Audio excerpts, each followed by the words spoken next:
welcome everyone for joining this Conscious Capitalism virtual gathering. I want to thank all of you for joining us today from across the country and the world. My name is Alexander. I'm the CEO of Conscious Capitalism and just so appreciate you taking the time to learn and grow in community with us today. Conscious capitalism is a philosophy that emphasizes the human nature of capitalism and business. It's a movement of business leaders around the world working to change the practice and perception of capitalism to elevate humanity. And Conscious Capitalism, Inc. is a nonprofit organization catalyzing that movement. In this new world, we know we need to engage each other in new ways.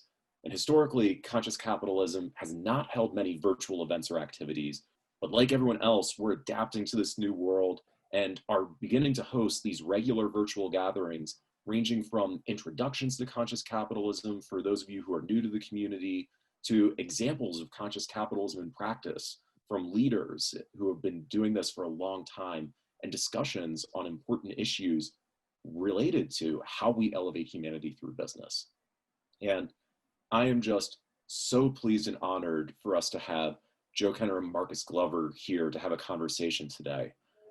The social unrest the country has been experiencing can serve as an invitation to engage in a deep examination of our communities, our systems, and our beliefs. And both Joe and Marcus are capitalism movement who have been having conversations recently about the opportunity the current unrest provides for business leaders to find and flex new muscles, sparking meaningful change. Joe Kenner was named president and CEO of Grayston in May 2020. His innovative leadership, experience, and ability to collaborate with diverse stakeholders ensure that the organization delivers the best services possible to residents of Southwest Yonkers, New York. He's been with Grayston's executive team since 2018 as the Vice President of Programs and Partnerships, responsible for directing the organization. And it was a pleasure, Joe, to meet you back in 2018, actually, when Conscious Capitalism and Greyston did a site visit to introduce open hiring to some members of the Conscious Capitalism community at the time. And so I'm thrilled that you've come back to talk with the community here in this new virtual venue now. And Marcus Glover is the founding partner of the private equity firm M. Glover Capital, board chair of Defy Ventures, a successful entrepreneur, and consummate storyteller. A catalyst for change through social impact investment and criminal justice reform, he collaborates with local stakeholders to make investments that drive job creation, economic stability, and wealth generation for systems-affected communities. There's much more I could say about both Joe and Marcus, but I really want to give you two as much time as possible to share your thoughts, to have this conversation with the community. And so we'll just end to say that Joe and Marcus are really going to lead this conversation, but we want to hear what questions you have as well. So if you look at the bottom of your screen, there's a Q&A box. If at any point you have a question, you want something clarified, or you want to throw something else out there that you'd love to get Joe and Marcus's thoughts on, feel free to type it in there and we'll be moderating that and asking questions throughout the next hour as we're together. Joe, Marcus, thank you so much for joining us today and sharing your wisdom with the community. Thank you, Alex, and thanks to Conscious Capitalism, and also thanks to my dear friend, Joe Kenner. Joe, if you want to say hello. I do. At first, I just want to say thank you to Alexander. When I was first appointed in April as president and CEO, Alexander was one of the first few people to reach out to me. So thank you for the friendship and the partnership through Conscious Capitalism. And glad you were able to spend some time with us back in 2018. So it was good to meet you then. But I feel like we're at a very good point in the history now to really have some great conversations and relationship building as we find solutions to what's going on in our country and in this world. So we're ready, aren't we, Marcus? But I should have to say, and I have to acknowledge Marcus too, who's not only a good friend, but he's also a Grayston board member, and it was a privilege to add him to our board this past June, as in addition to many others who joined our board. Just a very great group of folks, and very happy to have Marcus on the board, and very happy that he can be with us today. Anything for free brownies. Well, let's jump in because we got very little time. But as Joseph said, and welcome to the audience, Joseph and I, we oddly enough started our careers together He was in-house in the Pepsi system. I was on the other side as a vendor. And we've sort of grown our careers through the ranks. I think it's fair to say the Mutual Admiration Society we both belong to. But I just want to check in with you for a moment as a friend. So much is happening in the world with everyday unrest, and you have a young child, a son. You are a Black man. How are you feeling, and what is the lens by which you're seeing the day-to-day realities in the world? Oh, you just want to go right in the beginning. Why So, not? yeah, this is, after the George Floyd incident, it seems like ages ago now, there was a lot of rage I felt, a lot of anger. I felt a lot of fear too, because as you mentioned, I'm a Black male, but I am the father of a Black male who's 3 years old. And I don't know what kind of the talk I am going to have with my son when he becomes of age. I really don't. I don't know what kind of world he's going to grow up in as I see things unfolding. And as a Black male, and for the folks who may not know this, you've always had the talk. My parents had it with me. My relatives had it with me when I was growing up. And it doesn't seem to change. It just seems to evolve now. I think the situations that we're seeing now with Wisconsin, Breonna Taylor, George Floyd, I mean, it just seems that it just keeps happening. The fear factor has really gone up exponentially, I would say, in these last 48 hours. So the rage is still there. I hate to say that. I really do hate to say that, but it's how I feel. But as always, I see the opportunity that we have, and I know we'll talk about that, but I just to answer my own question, I don't feel terribly dissimilar to you, although I believe it was Gandhi who said, be the change in the world that you want to see. And I think that is one of the key differences about this time. And so let's just jump in there. At the same time as you're a man of color with all of these feelings, you're also sitting in a very privileged seat as the leader, the chief storyteller, the chief visionary of what could only be described as one of the feature impact enterprises in our country and the world. So, give us a sense of what it's been like the past couple of months. What are some of the priorities that you're focusing on? Yeah, so I was appointed in April at the height of the pandemic, followed by social unrest. And just a few weeks ago, I added natural disasters to the list when Hurricane Isaias had our power out for a couple of days. So we've had a lot of challenges in these last few months, but what is amazing about this organization, what is amazing about just Grayston in general and the people is how we just seem to rise to the challenge and rise above it. We've been through 4 recessions. We've been through 9/11. We've now gone through an enormous leadership change in these last few months. And we are not only still standing, but I would say we are even stronger today. The bakery's doing very well with our great partners, Ben & Jerry's, Unilever, Whole Foods, Cava. We've got a great lineup of products, and the volume is just doing great. It's nothing like being a part of a global supply chain in a pandemic when people are snacking and ordering their food online and ordering lots of Ben & Jerry's ice cream, apparently. So that is the good part of it. But also, in this time, people are looking for answers and solutions, right? So my biggest focus, and I said this to the team after the George Floyd incident, trying to find, where is our place as Grayston, as an organization, as business leaders, and someone, particularly situated here in Southwest Yonkers, what is our answer to the crisis?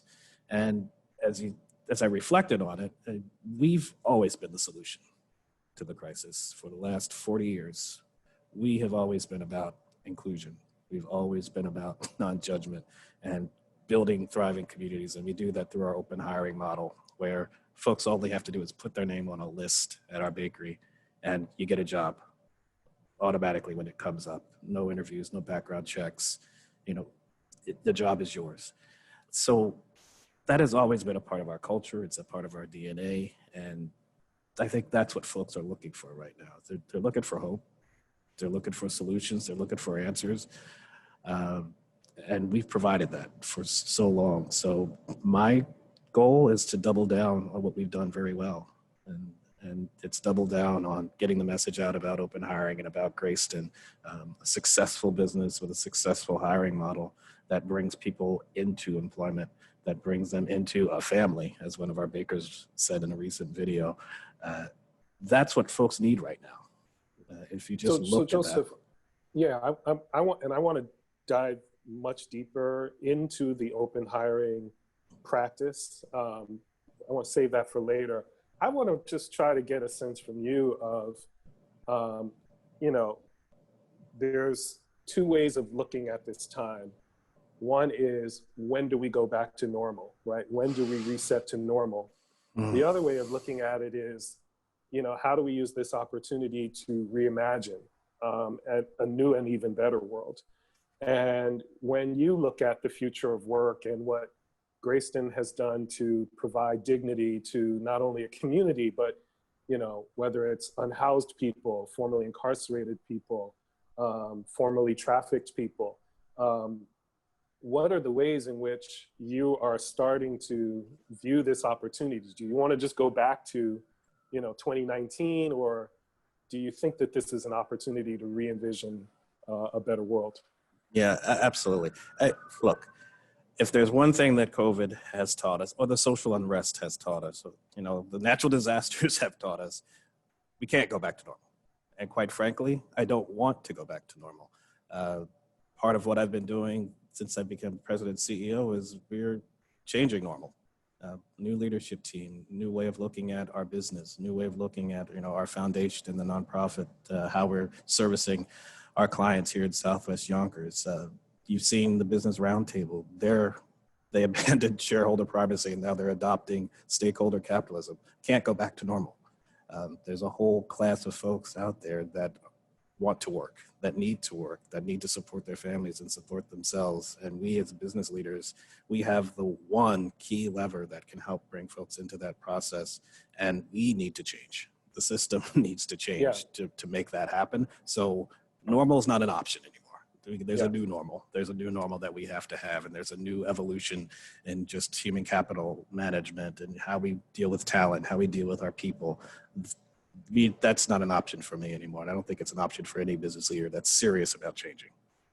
So one of the sort of privileges that I've enjoyed is in 2019, when there was still freedom of movement, you and I got on the road and we would go into thought leadership forums and you would share some of the practices around open hiring. I would echo and bring some of the practices that I have been upholding, but it's a very progressive vision. And I think we both would agree, when it hits people's ears, they go, wow, I never knew that was possible. But I guess my question to you is, like, where do you think business has failed? Where centrally has leadership and business failed people most specifically? Mm-hmm. I don't want to beat up on the business. I think we as members of the system, of the employment system, maybe we need to step it up. The talent, the employees, they're now saying, we want to be more purpose-driven. We have questions about our safety, about our security within the organizations that we're a part of.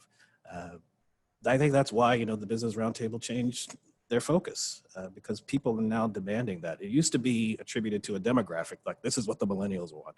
Now I think it's a psychographic. I think folks in general are just saying, like, what can we do? As we're problem solvers, we're business leaders. That's what we do. We're not going to solve every social problem because some of that has to be left to government. But in our particular context where we're located, as a business, we should be asking ourselves, like, what can I do right here in my backyard, whether I'm a manufacturer, a service provider, whatever it might be, nonprofit, what can I do to impact and to change the dynamic and to change the narrative of what's going on in my area?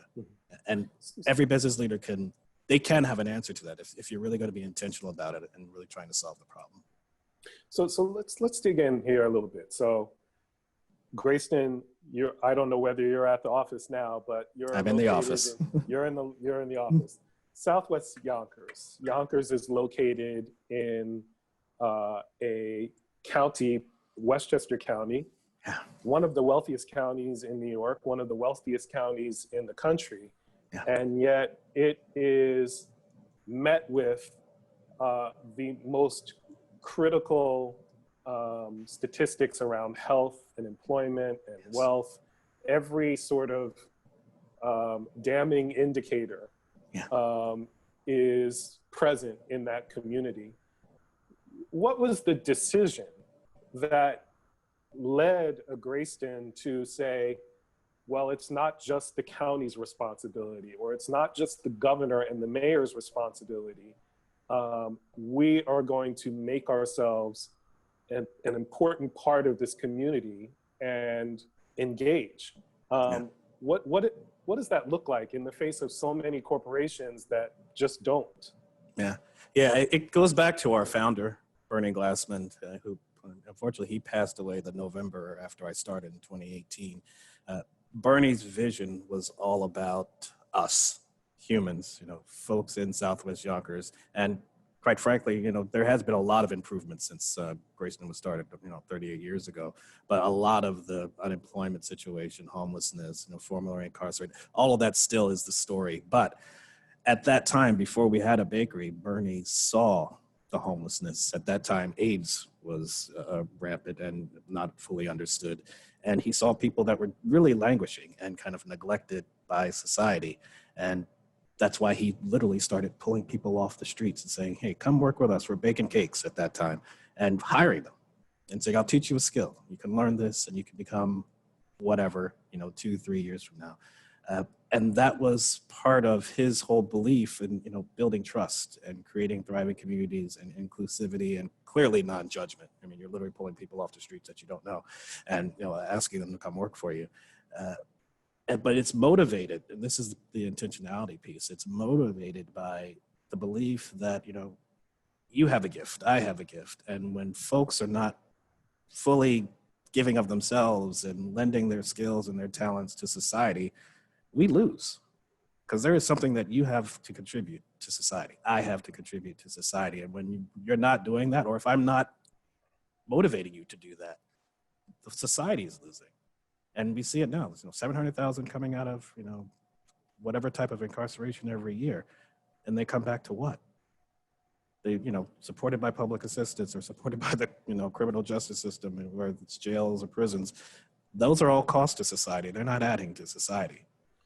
Yeah, I work a lot with formerly incarcerated people, and the saddest reality that I face is I can go into Times Square or Herald Square in New York City, and I can always spot out the formerly incarcerated man or woman who has just been dropped off because they are directionless. They have no idea where to go, and essentially all the state has given them is a Metro card. And sort of a good luck. So how did the founder's vision, many people will get excited and say, I want to do something to improve the world. How does that excitement then translate into what has and can only be described an institutional reality for Grayston of, the clipboard is on the front desk, and I'd love for you to walk the audience through implementation of open hiring, how you do it. Mm-hmm. Yeah, so I used to have not an application, but the form you would complete when you'd have to come into the bakery. But it's a one pager. I mean, you really just fill out your name, your address. So I just, COVID has been rough on me and my family, and I don't know what to do. Do I just show up at your front door? Absolutely. That's all it takes. And what's interesting about it is we don't advertise. I mean, we do have relationships with our, social services and some of the, corrections and those types of agencies, but it's really word of mouth. Somebody will tell you, oh, if you're looking for a job, put your name on the list at Greyston. and literally fill out a one-pager, tells you what the job is, name, address, phone number, email, and you go on a list. And the average wait time is about 6 months. But when you get that call, you've got the job. And do I have to disclose I have had 2 cycles of incarceration, or what, you know? I tell you, the only box. What's the trick, Joseph? What's the trick? The only box we would put anybody in is, are you ready to make the choice that you want to work, that you want to take instruction, that you want to do well, and you want to succeed? And there's a bottom line. There's a sort of a, you know, I guess we're all impact thinkers, but there's also a commercially viable model that you've uncovered where the cost to train someone for that role that you've offered them is equal to, or even possibly less than the cost that it takes to recruit someone. Is that true? And I would absolutely, I mean, on average, it's just over $4,000 per employee to do all of the interviewing and the background checks and all the time that's spent to hire somebody. And we simply say, reallocate the cost. You know, let's not pay to keep people out. Let's use those same costs to bring people in. So, and the body shop is a perfect example of somebody who's implemented the model at their Raleigh, North Carolina distribution center, and they saw, you know, a two-thirds drop in their turnover rate, 13% increase in their productivity. So they did it recently. We've been doing it for 40 years, so we know it works. But they did it recently. This is this is not a 2-bit organization. This is the body shop, a global company here that implemented this, and now they're looking to roll it out to their retail operations. So definitely, it's a viable model, but it's a reallocation of the costs. It's another evolution of talent management and people management that we like to say that this model is. And going back to, you know, the beginning of this conversation, it's hope.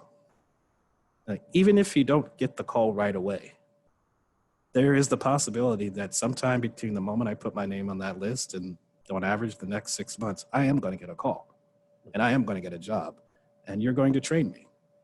And again, go ahead. No, I'm sorry, you finished. No, I would just say, and again, if there are issues that come up while you're here, we've invested resources in what we call an employment path maker, which is funded. We fund that through with one of our partners, Westchester Jewish Community Services, WJCS. We have a social worker that sits at our bakery, and she also comes to the nonprofit as well.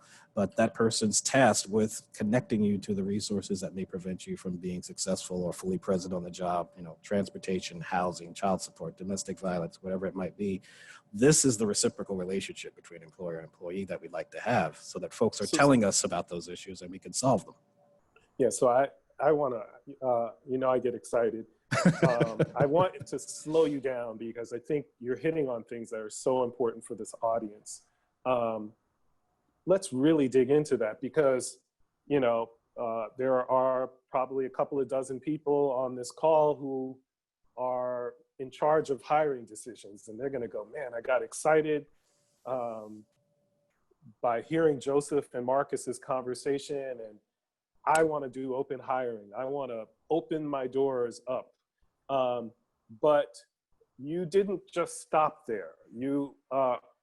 There's sort of an attitudinal change that realizes that with cycles of poverty, lack of stable housing, formerly incarcerated people, there are emotional needs. There's, I haven't connected with my kids, or I haven't found a stable home, roof over my head, that impact how people show up at 9 o'clock the next morning for work.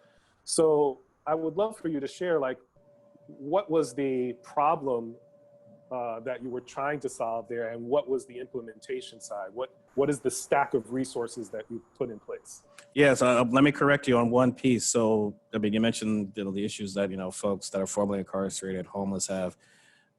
But if you really think about it, we all have those same issues. Absolutely. I mean, I'm the president and CEO. My wife works part-time. We're having issues with childcare. There have been times where, and you've been on calls with me, where my son is in the background. I've been on calls with my board where my son's back here on the sofa. because childcare is an issue for us in this COVID environment. So all employees are struggling with these issues. And don't think just because, as you said, we're in like a privileged class, we're not dealing with domestic violence. We might be dealing with child support.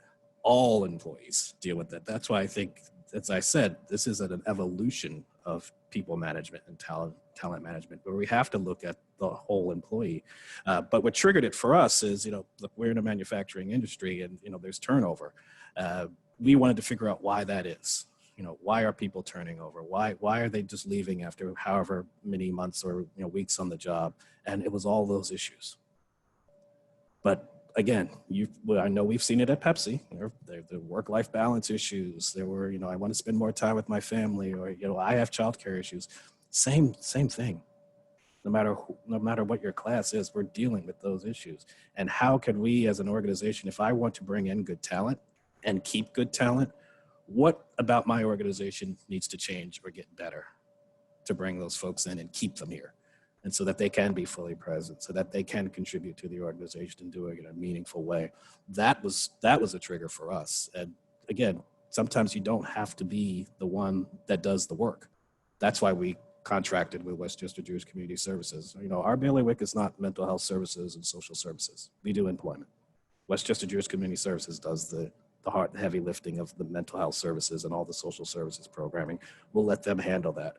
But we want to offer that as an employee benefit, right? Evolution of human resources to our employees so that they can access them. So now it's a wonderful thing to have a vision that you're excited about. You want to reach into some of these areas of impact and affect the social justice standing of the world. And so you implement your own hiring practices, and you're doing pretty good. But Grayston didn't stop there. It figured out that you've got an awesome pancake recipe, or in this case, brownie recipe, around destigmatizing workers. Yeah. And you did what I can kind of consider the unthinkable. You actually then created a whole other parallel organization to help train other business leaders in how to have much more dignity around work and workers and creating a bigger invitation. And so you created the Center for Open Hiring. So this is mind blown, but how did that come to be? And, tell us, what is the relationship between Grayston and the center, and talk a little bit more about it. Yeah, and the center is one of our strategic programs that's all about training folks in general, just on how to be more inclusive. But my predecessor, I would say, as we started talking about Grayston and different forums and formats, folks started calling, and they were asking questions like, "This is to your point. This is a very curious model that you have. How can we do it? At our company that makes widgets, or at our manufacturing facility. How does that happen?" And the calls just kept coming in. And, it dawned on management at the time and the board. It's like, maybe there is something to this. Maybe there is a way for us to lend our model to others. I mean, this is a very unusual situation where you don't want to be unique, and you want others to kind of adopt this model and see it replicated. So we launched the Center for Open Hiring at Greyston back in 2018 in June. And the whole intent of that was teaching other companies how to do what we do. How to assess yourself, what resources do you need to get to where we are, or some flavor of where we are, because we want to make it, conducive to your environment and in your particular context. We like to say you don't have to do it exactly like us to make your whole department open hiring or your whole facility open hiring, but maybe you start with 1 job, 5 jobs, 10 jobs, wherever it might be. Our goal is to make sure that there are other Graystons out there. Because what I would love to see, and this is more of a long-term strategy, is, as folks leave our bakery, can they go to another organization that's doing open hiring? We have this whole open hiring ecosystem where folks are moving up, moving out, and doing better and better with each step on the run of the career ladder. That's what we want to see. And we've launched a partnership in Rochester just last year to see some of that, to create a regional hub where we're working with it. So let's talk about some of the wins here. And I'll share with the audience, as you mentioned, I will follow you to the end of the earth, as you know. You asked me to join your board. I couldn't refuse. I twisted your arm a little bit. Yes, you did. No. The Greyston board meeting, for folks at home, is like nothing I've ever experienced. I do a fair amount of board service, and I have a commercial hat and I have a impact hat that I wear in life. So I'm always balancing those two things. In traditional board governance and reporting, there's one board report. There's usually a top line P&L, and then you go, okay, here's the impact report. You spend 2 minutes on it. It's a bullet point in the agenda, and you move on. The Grayston board meeting was like nothing I've ever experienced because it's actually 2 board meetings in 1 meeting. You have a complete report to the board on the commercial success on the quarterly or biannual basis, but then you change gears and you give a complete impact report to the board. Here are the numbers. I think one of the most exciting things was to say, we got room for 20 more jobs. But wow, what a kind of like a unique way to show that this isn't a, just a box to be checked, but it's an actual committed silo of activity to report to the board on. Yeah. So I would love for you to share just, what some of the metrics are that you're focused on with the center. Yeah, so let's start with the bakery too, because I mean, as you mentioned with the board meeting, we do have 2 separate entities, the for-profit bakery, which is actually New York State's first benefit corporation. So part of our reporting that we have to report on is that triple bottom line. So obviously there's the financial piece, but there's a social piece, then there's an environmental piece, a little bit of trivia, all of the waste product from our brownies actually goes to a pig farm in New Jersey. So that's, part of the environmental reporting that we do. But we have to report on those measures. So that's an important piece of the board meeting. But we also want our board members to be educated. So on the foundation side, we have the Center for Open Hiring, and we talk about the different companies, and we have almost, over 24 companies that we're talking to now about doing open hiring. 4 that I think are actually going to be implementing it in addition to the body shop. But we also have a workforce development team here that's also training, providing certifications, national credentials to folks in various industries. And that has just been growing in leaps and bounds in these past few years, creating about $5 million in economic impact in Southwest Yonkers. Folks are getting wages, 15, 16, 17, 18 bucks an hour on average due to some of our training. So that's what makes this all exciting, to your point, Marcus, because there's a great for-profit entity that's hiring people and generating over $3 million in impact just on the open hiring bakeries. But then you have this not-for-profit that's training folks and getting them jobs and placing them into industries that are now deemed essential, which is kind of ironic since a lot of these folks were considered unemployable before they came to Grayston. So the impact that we're having, I would say just from just a moral standpoint, but then there's a financial piece, there's a social piece to all of this. That's what makes all of this exciting. And that's, we want board members like you to be motivated so that you can be ambassadors for us to talk about, the great work that we're doing and how others can do it. Well, listen, I have been a fan first, and now I'm privileged to work with you. But I have to say, Joseph, anytime I hear you speak, I get a little dizzy. I feel like I need, because you got so much on your plate, and it's hard to believe that you could realize within one enterprise so much ambition. So for those at home, hopefully you're tracking and not as dizzy as I used to be when I talked to Joseph. And we're going to switch to a Q&A, so please get your questions ready. But Joseph and I will keep talking a little more. I do have, a question. You've put a lot out here for folks to absorb. And I just want to lens out for a moment and just kind of like bird's eye view. We're obviously in a very important election cycle. Yeah. Whichever way people, choose to view it, it is a critical election. And both candidates are focused on job creation. We're looking at double-digit employment.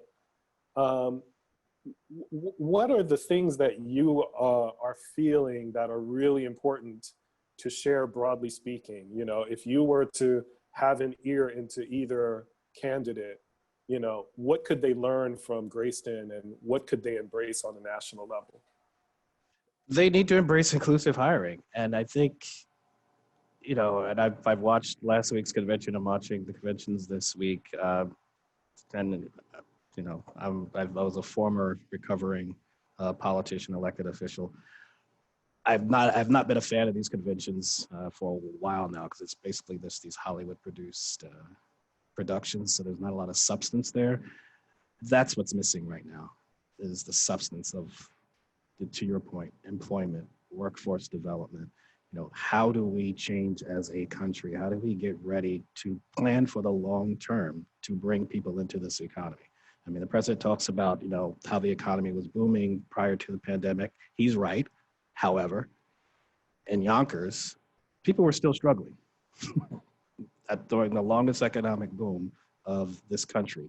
People, the formerly incarcerated, you know, the homeless, all of those folks were still struggling. You know, in March, you know, I would say February of 2020, we had a 4.6 unemployment rate. That was high during the longest economic boom. And I would say it's probably even higher if you look at it from our different zip codes, particularly where we're located. Yet, people were missing out. And this is the reason why I say businesses have got to step up, because the narrative hasn't changed. It's actually gotten worse. We're now at 17% in Yonkers. But there has to be metrics around what needs to happen. A lot of these companies are saying, you know, we want to increase our diversity. We want to increase more jobs. Tell me what those jobs are. Tell me how you're going to do it. And then tell me what kind of organization, as we become more diverse, and which is different from inclusion, but how we become more diverse, what kind of organizations are these folks going to be coming into, and how are they going to be supported as we go through this? So, you know, what gets measured gets managed. And that's what's missing from this conversation. So, yeah, and to, you know, recovering politician, they say that all politics is local, right? It's about electing that local mayor, that local DA, the local, you know, whoever, yeah, officials that really begin to shape communities. I go as far as to say all business is local.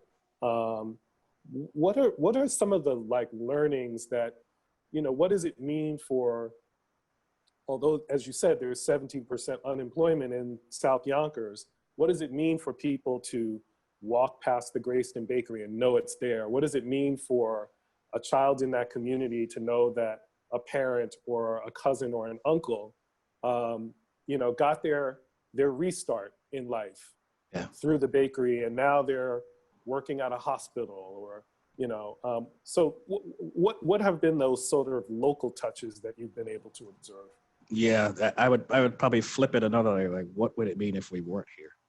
Yeah. Right. Like, you know, just about a few weeks ago, we went to one of our employment partners, Paraco Gas, which is in the Bronx. They have locations all over New York City. But we got to celebrate the 6-year anniversary of one of their workers who's doing extremely well there now. He served 26 years. And at then he the came, bakery? No, 26 years. Incarcerated. Incarcerated. Got and then he came to the bakery. And that's where he got his start. There's so many more stories like that where folks came to the bakery after whatever happened in their lives, did very well, and they moved on to other jobs that they're now doing very well with pensions and great salaries. They're taking care of their family. That's the secret sauce for Grayston. And as I said, I don't want to be unique. I want other companies to be doing what we're doing. But what we're learning is, you know, we're the economic adrenaline that's been in Southwest Yonkers. I mean, 70 open hires, you know, you're talking over close to $3 million in just salaries and fringe benefits that get paid that goes back into the community. But that's the economic piece. But the real piece of it, the community piece, is, you know, now we have folks that are taking care of their families. You know, they're paying rent. Some of them are buying homes, buying cars, you know, buying food within the area. but families are now being taken care of because they have a job now. They have support now. So that is the piece of this. I mean, this is not just a job. That's where it starts. it's investing in the employee that can now invest in their family, that can now invest in their community, and what you have is a thriving society that started with just one job. So I want to go back to the formality of open hiring again. When we talked a couple of weeks ago, you said something that has confounded me ever since. We were talking about open hiring. We were talking about the interview process. And you said, Marcus, is an interview even necessary? Like, mind blown again. I don't think that culturally we've ever embraced the formality of an interview as a discriminatory tool, as opposed to, you know, how we actually create a more prideful workplace. So I would love for you to share your thoughts around that. Yeah, and then that's what we call the mind shift. You know, it's really just taking a step back and just looking, now that, you know, all these companies, we're talking about diversity, we're talking about inclusion, let's take a step back and let's just look at our jobs and the descriptions and the hiring process. And to your point, you know, I'm baking brownies. What do I need to, can you show up? Can you do a good job? That's, what do I need? Do I care that you went to Williams College or, you know, HBS? Like, not really. I mean, are you willing to learn? And then it's not even about the interview process. It's other qualifications. Do we need to have a bachelor's degree for some of these jobs? Do we need to have some of these other requirements that we layer on because that's how we've always done it? Or is this actually necessary for the job? That is a huge mind shift. And we strongly believe if folks can just have that mind shift and just start to question, like if you just consider open hiring, I consider that a win. If you just consider, to your point, the interview process, that is a win, because now we're looking at things differently. And now we're starting to think about, you know, how we recruit. You know, we go to certain colleges versus other colleges, and then we're wondering why, you know, we don't have the diversity that we need. And I'm talking diversity in general, experience, demographics, not just, you know, race. You have to start asking these questions because we're seeing the studies, you know, diverse teams do better, you know, but are the processes that we have inhibiting us from doing better? And if we can just have that mind shift like you had and just be confounded, like, oh yeah, why do I need to interview for this job?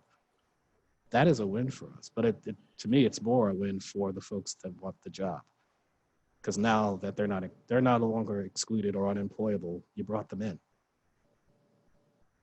Yeah, and it's it brings about a whole sort of how we embrace the workforce very differently and make it, as you said, inclusive and cater or create some outreach to marginalized groups, marginalized by race or gender, or all of these things.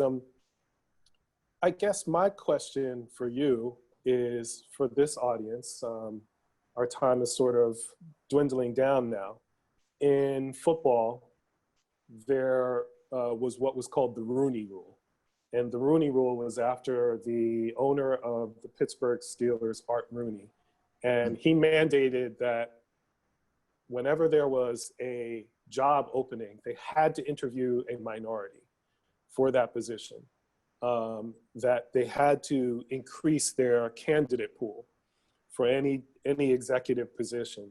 What are some steps that people could take, you know, to, you know, some folks may leave this call and say, that was a great conversation, but I don't know that I'm ready to bring on, you know, formerly incarcerated people yet, or what simple steps would you advise people to take? Yeah, go to Greyston.org and go to the Center for Open Hiring, and we're ready to support you. Even if you just say that this is a great conversation, good. Let's continue it, because I think folks are now ready to have that conversation and really think about who they hire. Because sometimes the context might be different. You might be wanting to work with single mothers. You know, you might want to work with the formerly incarcerated. You might want to work with opportunity youth. Let's talk about, again, how your company is best positioned to handle a particular population. And it's going to vary by context. Somebody in Pittsburgh is going to be different than someone here in Westchester County. But let's have the conversation about how your company can impact your community and what you could potentially solve. And we've had companies that some were dealing with opioids, some were dealing with immigrant populations within their areas. So it varies. But let's at least have the conversation. So reach out to us. And that is the point of the Center for Open Hiring, is to have these discussions. We used to do, prior to COVID, we do a 2-day immersion called Learning Labs, where we would have these types of conversations with various companies about how they could do open hiring. It's how we got to folks like the Body Shop. But the more we can talk about it and the more you can do some self-examination with some intentionality, we'll get there. And again, it may not be 70 jobs like us. It may be 1 or 2, maybe 10. But let's at least start the process and have the conversation. And we're more than willing to have that with you. Well, I see we're at a point. Yeah, I'm going to kick it over to you, Alexander. Thank you both for this rich conversation. We have a lot of questions coming in now. And I don't think we're going to get through all of them, but I want to cover as much ground as we can. And start by just establishing vocabulary for everyone who may not be as well versed with this. So Joe, you mentioned that there's a difference between diversity and inclusion. Can you just explain the basic difference between those for anyone who may not be familiar with that distinction? Yeah, so I was talking about with some of the companies that are wanting to diversify. Listen, I'm using it as an example. We want to increase our, Black employee population by 30%. You can do that. You can have 30% more, or 30% of your workforce could be Black. That's diversity. Inclusion is, do those 30% have authority? Do they feel like they are actually a part of the organization? Do they feel like there are opportunities to grow within that organization, have decision-making capability? Are they part of the major conversations that are driving the organization and driving the strategy? That's inclusion. One of my friends, you might know her, Bose, who's now at Netflix, she says, diversity is being asked to the dance. Inclusion is being asked to dance.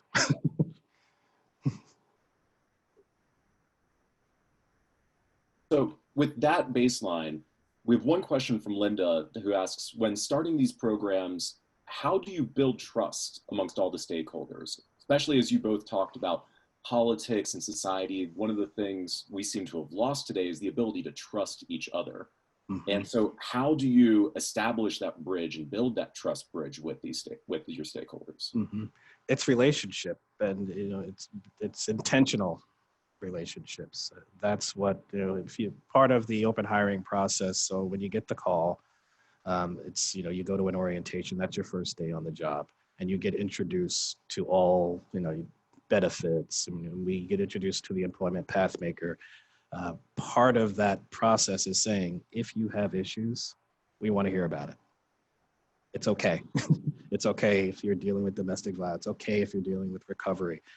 Let us know how we can help you, and we'll do it. But I need you to be honest with me about what you're going through, so that I can help you. That's a relationship. That's how you get trust, by relationship and demonstrating that trust. I share something with you, you deal with it in a way that's non-judgmental, and now I trust you, because now I can go to you about the next issue. I can go to you about, maybe this job is not for me, or maybe I'd like to do something more within the organization.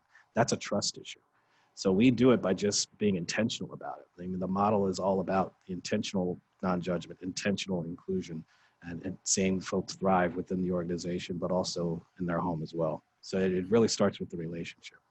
I've also seen, Joseph, in your leadership and the organization, to answer your question, Alexander, it feels like there's an empathy that is the precursor to that trust. You've talked to me about, maybe someone didn't show up to work for 2 days, but knowing that person is struggling with PTSD, rather than penalize them, you've Right. gone to them and said, take as much time as you need. How can we help? So there's that part of, it seems like, to Alexander's point, there's a bit of a shift of values and what you prioritize. And there's a spectrum, right? So it's one, me telling you about my issue, but then having you actually deal with it in a way that helps me solve the problem without judging me. That's really, really get to the point of trust. And we've had issues like that, folks dealing with recovery and needed to leave the job and, come back once they got their act together. All of that's about non-judgment. And it's about believing in the employee that, because again, it's about making that choice. I want to do better. And I'll help you do better if you want to do better. So Carol has a follow-up question related to this. Can you talk about the job training and the nonprofit side of what Grayston does for individuals? For example, what sort of self-leadership skills are included with teaching specific job skills? She's really, Yeah, so I'm very proud of our workforce development team. So we run about 3 to 4 courses. We've done culinary arts, security guard, building and construction, trade safety, customer service. We bookend all of those trainings with our soft skills training. We use a curriculum that was actually developed by New York State Division of Criminal Justice Services, the DCJS. It was catered to the formerly incarcerated population, so it deals with people with employment barriers. We've customized it a little bit so that it speaks to a broader population that we serve. But all of our trainings are bookended with those soft skills, and it goes through all the things: financial literacy, interview skills, resume writing, dealing with anger, dealing with conflict. All of these different trainings that we feel are necessary. We might take for granted from our positions, but a lot of folks, this is probably their first exposure to a work environment. How you dress for it in a workplace, all of those things we go through, and that's about a 20-hour course that folks need to go through, and it's mandatory for all of our training. So we don't just give you a credential and say good luck, have a nice time on your job. We want to make sure that you're prepared. And I can tell you this because I've been a part of the mock interviews. So one of the things we do as an executive team participate in is we interview folks. And we interview you just like we would interview anybody else. And we give you feedback, but it's really about, this is how we as a team are invested in our clients. And, it's really about, make all the mistakes you want here, because this is a safe environment. When you get out there, this is the world that you're going out into. So you need to be prepared for it. So it's very, again, the intentionality of it's not just about giving people training. It's not just about, putting people in a job. We really want you to be prepared for that job. We like to say we don't do job development. We don't do job placement. We do job development. We really want to place folks in the right jobs that are right for them. So it's a big piece of that, or the soft skills.